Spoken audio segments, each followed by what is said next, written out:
how did I measure child well-being? Well, this is actually what spurred the talk and these data analyses, were that UNICEF recently came out with a report, the Innocenti report. How many of you saw UNICEF's report on child well-being? It's worth looking at. What they did was they created an index based on 40 different measures of child well-being for more than 20 nations. Okay, and so these were indexes like infant mortality rate, percentage of kids who got vaccinated, subjective well-being, substance abuse, teen pregnancy, kids in education, on and on, all kinds of different measures.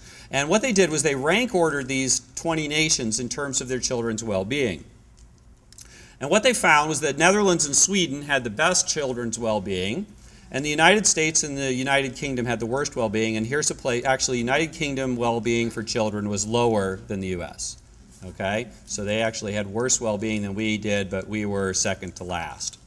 So the measure that I used here is an index. Most of this, by the way, is based on World Health Organization data collected in the first half of the 2000s. Okay? So good solid measurement based on really thousands of subjects.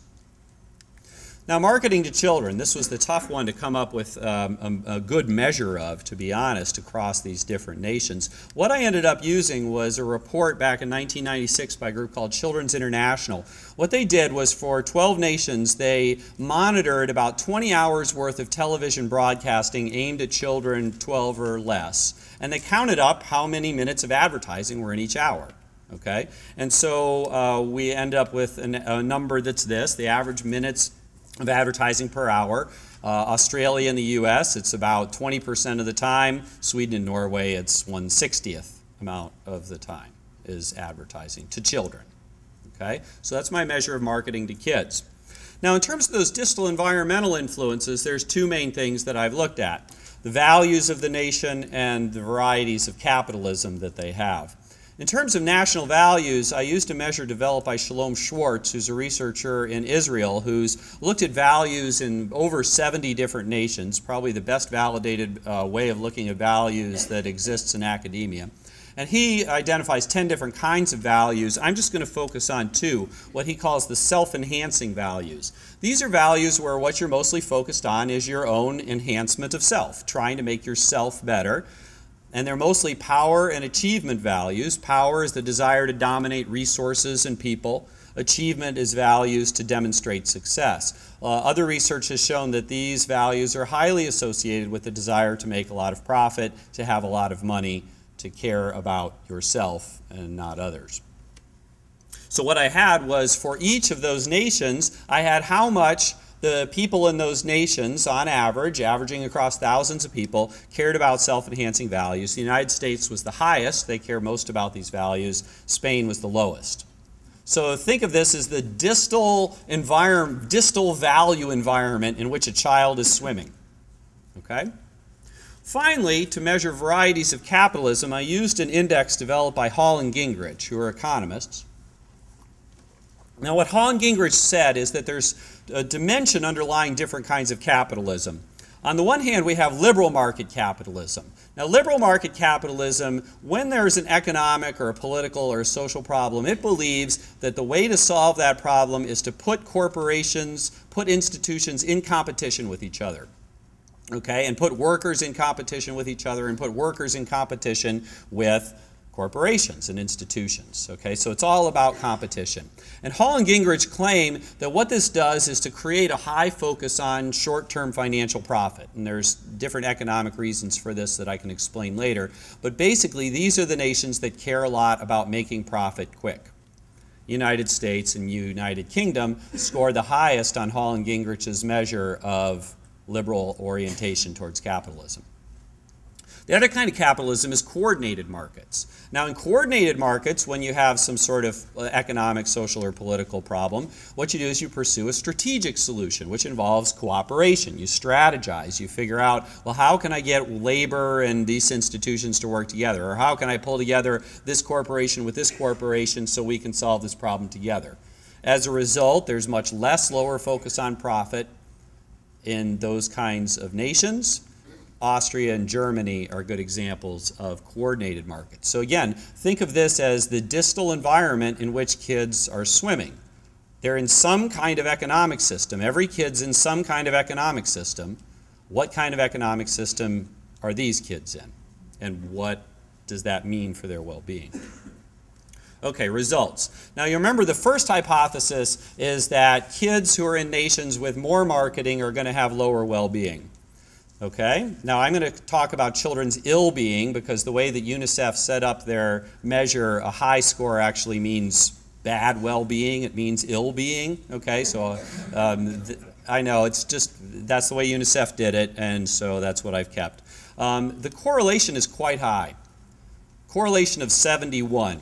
Now, what that means is that half of the variance in children's well-being or ill-being is accounted for by the number of minutes of marketing that they are exposed to. Half. Here's the scatter plot. Now, this is pretty, so what you see here is the line, right? There would be the line. As marketing goes up, ill-being goes up.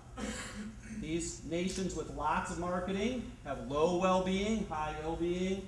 These nations with little marketing have good well-being, low ill-being. There are a couple of outliers, but on the whole, the correlation is strong and significant.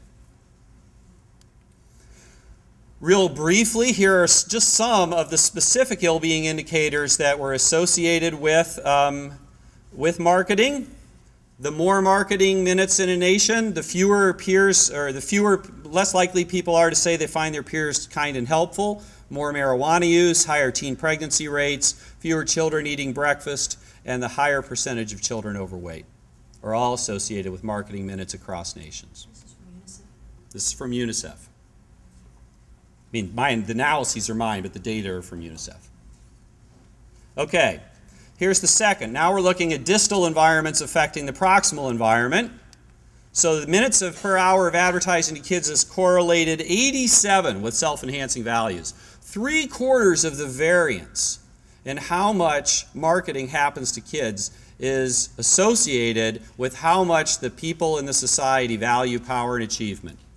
76% of the variance, folks. Okay? And you can see, again, very strong line here, and with relatively little scatter. That's why it's a high correlation.